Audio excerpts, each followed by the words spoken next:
Hello, everybody, and welcome to another episode of Swampy Comics Weekly Polls. We're going to be talking about what comics I'm getting this week for July 23rd, 2025. And I'm going to start putting these out before Wednesday next week so I can get to the tier list before the weekend from now on. So, what couple viewers I have right now, thank you for being with me, and hopefully the change doesn't upend your life too much. But with that being said, let's get going on. We already got it up here. The first issue we're going to talk about is Absolute Martian Manhunter #1 by writer Deniz Camp, with art and colors by Javier Rodríguez and letters by Hassan Otsmane-Elhaou. And I mean, Absolute Martian Manhunter has just been a gift. If you're not reading this book right now, you are missing out. This is a fantastic book. I'm really excited to crack into this issue, especially since I understand this issue leads into a lot more stuff that's going on with the mainline DC universe. And I don't want to get into it right now, but if you're into reading any DC books, you know what I'm talking about. And pardon me. And I just can't wait. I am very excited to crack this book. Every single issue has been a classic, and it really feels like I'm a part of something pretty special reading this book. The art is just, I mean, it's breathtaking, it's game changing, it's earth shaking, it's beautiful, it's like unlike anything I've ever seen before. So, I mean, this team is just killing it issue after issue, and I cannot wait to crack this one. Yeah, Absolute Martian Manhunter. Wow, it's just been amazing so far. So, um, let's see. Next up, let me get to my credits page here, because next up we got Absolute Wonder Woman #10. This is another Absolute title that's been just completely great. Um, Hayden Sherman's art is gorgeous and beautiful, and I just, with Kelly Thompson's portrayal of Diana, I I've never been so into Wonder Woman as I am right now, but this Absolute Wonder Woman just does the trick time after time. And I read it digitally first before I was able to collect all the issues up to 10. And I gotta say, after reading it in actual book form, I was really missing out on how great the layouts are into this book. And just, this is again is another title that's special, and if you're not reading it, you're missing out. This just is Greek mythology mixed with modern superhero stuff to a very heavy level, and I'm just, again, amazed issue after issue. And it seems like Diana's in some sort of psychedelic trouble in this issue, so I'm really excited to read this one and pick it up and see what Hayden and Kelly have for us this time. But let's move on. Go to our next issue. We're talking about Godzilla #1. And this is from IDW Publishing. It's written by Tim Seeley with art by Nikola Čižmešija. Oh boy, I am so sorry, sir. I am terrible at pronouncing European names sometimes. I apologize. And then colors by Francesco Segala and Gloria Martinelli, with letters by Nathan Widick. This one I just saw a few YouTubers talking about, so I've been sticking with the big two mainly, so I figure I should branch out a little bit. And I love Godzilla. I really enjoyed that Godzilla Destroys the Marvel Universe title that came out last week. So I figure, why not give this a shot? At worst, I gotta issue one of a Godzilla book, and how bad can a Godzilla book really be? Yeah, I'm excited to crack this open. Big monsters, big robots, totally my thing every time. So I'm sure this won't disappoint. I don't think I've read anything by Tim Seeley before, so I'm going into this one totally blind. I don't know what to expect, but I'm excited. I'm excited indeed. But with not much to say about that one, let's go to one of my favorite books of just current comics right now. And one of my favorite heroes of all time, Mr. Hal Jordan in Green Lantern #25. And this is a big one. This is a big one. Ever since the Absolute Power um, event, yeah, ever since Absolute Power and the fallout from that, the Green Lantern Corps has kind of been rebuilding itself, and they had to get control of their core again from the Tharos, his name was, and United Planets that he ran, and they've gotten their core back. But just as they get the core back, boy oh boy, the emotional spectrum gets shattered, and it's been really fun following just kind of the mystery and the build up to this event through Green Lantern Corps and the Green Lantern comic here that we're talking about. But this whole Starbreaker supremacy, I have a feeling like it's gonna be a lot of fun. Uh, Anytime the Green Lanterns are fighting a big army of something that can equal them, whether it be another Lantern Corps or this strange broken core that it kind of looks like it is, just all these different fragmented emotions, things like disgust and sorrow.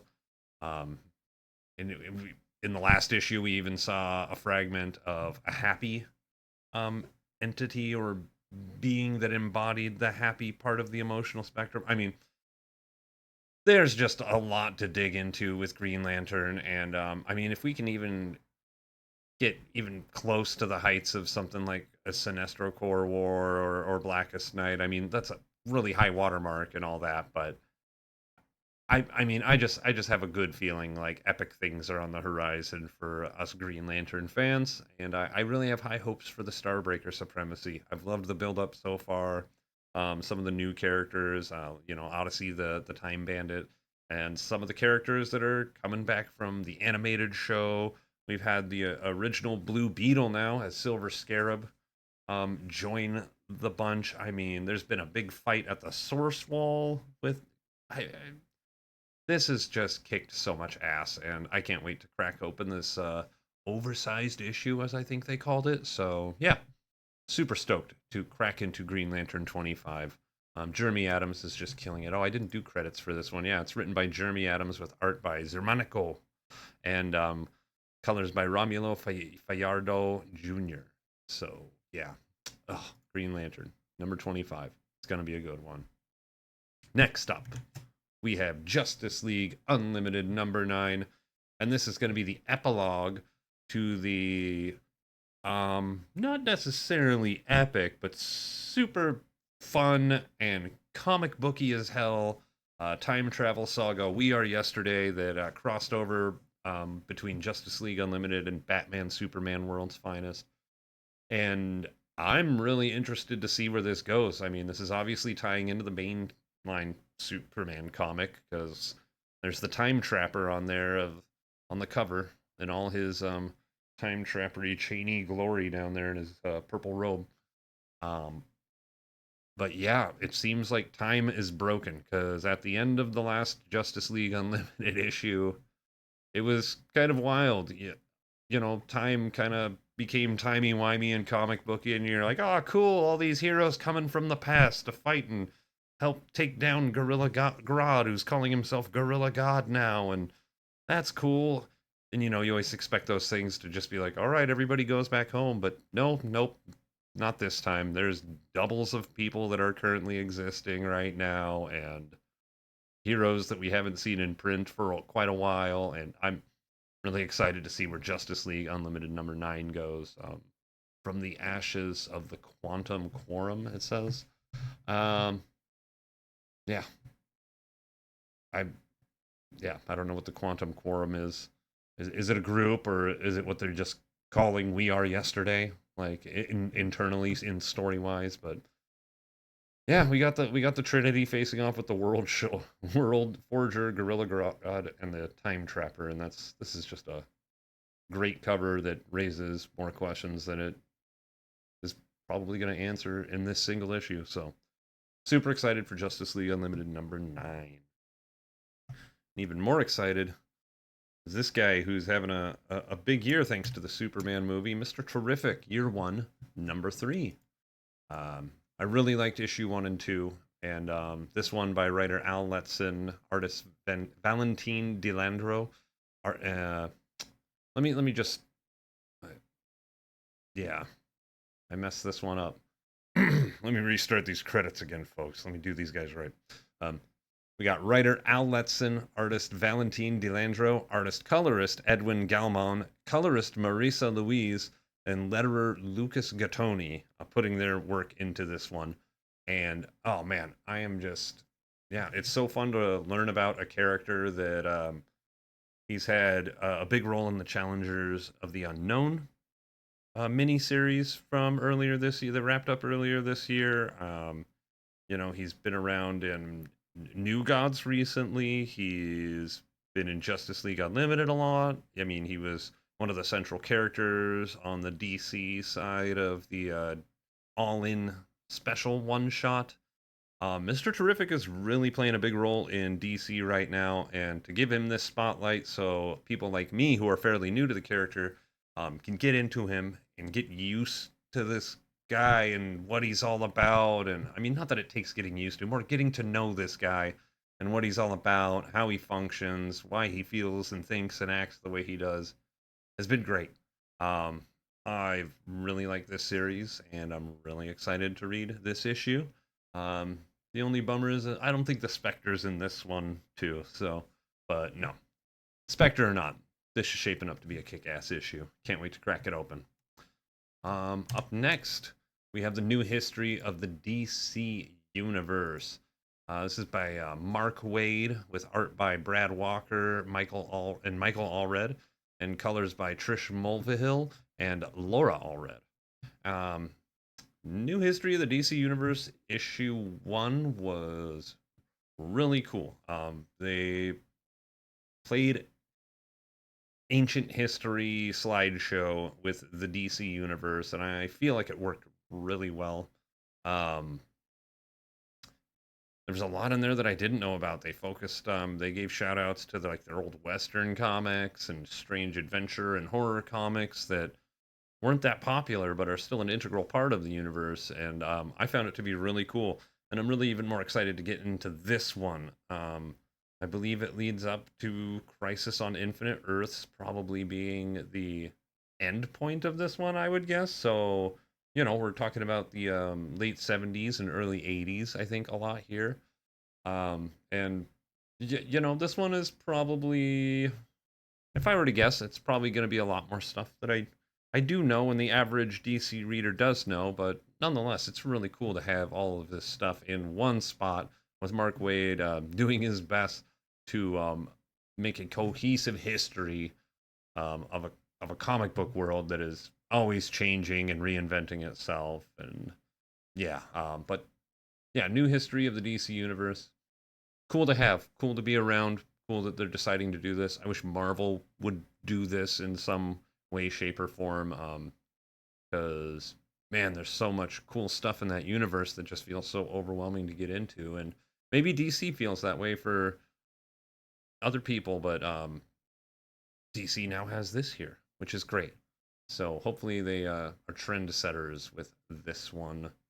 Yeah, it'll be cool to crack open and have, look at, whatever. All right, next up we got Superman number 28. This is by Josh Williamson with art by Dan Mora, who's back on main art for Superman for a little while, with colors by Alejandro Sanchez and letters by Ariana Mar. And this issue of Superman is kicking off the Legion of Darkseid story arc, I guess we could say. I don't think it's necessarily an event. But the Legion of Darkseid story arc, which is going to start linking the Absolute Universe with the mainline DC Universe, and I'm here for it. I'm really into Superman right now. I'm really into this whole Summer of Superman marketing push that they've been doing. It worked on me, hook, line, and sinker, and I'm just super in for this guy to be the center of everything that's going to be going on with the next big event in DC, DCKO. But yeah, it's a bummer. This one's kind of sad. Looks like he's going to be fighting evil versions of his old friends from the Legion of Superheroes, and Yeah, bittersweet for poor old Clark. I feel like. Um, yeah, I'm really excited to see where this goes. I mean, just the fact that all these books are successfully linking up with each other without feeling too forced.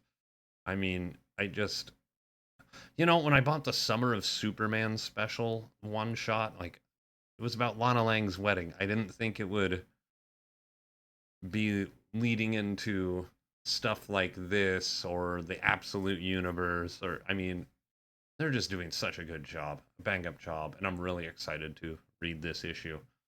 It's gonna be a good one. Gonna be a good one. All right, up next, I think last but not least, this came out last week, but after talking to one of the comic book shops that I go to, he said he'd try to get some in this week, and he was successful. So I picked up X-Men Age of Revelation issue 0 by writer Jed MacKay, with colors by Edgar Delgado, pencils by Humberto Ramos, and inks by Victor Olazaba. And oh man, I hope this grabs me. I was a big X-Men fan when I was a kid. They kind of fell out of favor when I discovered Vertigo comics and just more adult heady type of stuff in my late teens and early 20s. And it's really my buddy Machio that's got me back into dipping my toe back in the Marvel waters, which is kind of uncomfortable for me right now. It's been warm and welcoming so far with things like Fantastic Four and especially The Thing comic, and I liked Wolverines and Deadpools too, more than I honestly thought I would. I thought it would just be a cheesy, fun, violent romp, but I was like, "There's heart in this comic, and Wolverine and Deadpools? What?" Anyway, we're not talking about Wolverine and Deadpools. We're talking about X Men Age of Revelation 0. And this, from what I understand, is has something to do with the Age of Apocalypse, is maybe after it, or anyway, future X-Men stuff I have no clue about. I read the comic in the 90s and watched the hell out of the cartoon, and that's kind of where my brain always sits with these guys. So I can't wait to kind of start fresh and relearn some of the dynamics of who is on the team, who's a bad guy now, and who's not a bad guy anymore, and all the X-Men stuff. And yeah, I mean, and it looks cool as hell. I mean, post-apocalyptic future X-Men, like, come on, this has got to be good, right? It better be good. But anyway, I got my hopes high. But there you have it, folks. Those are my polls for this week, July 23rd, 2025. If you have anything to say or any corrections, go ahead and leave a comment. If you got room in your queue, go ahead and like and subscribe to me, and I would like this video and subscribe to my channel, and like everybody else says, but smoother. Do that for me. That would be awesome and helpful, and it would make me feel happy to know that I'm not screaming into the abyss. But I know I'm not with you couple viewers that I do have. I see those unique views. Thank you. But I will talk to you all later. Thanks. Bye bye. See you at the tier list.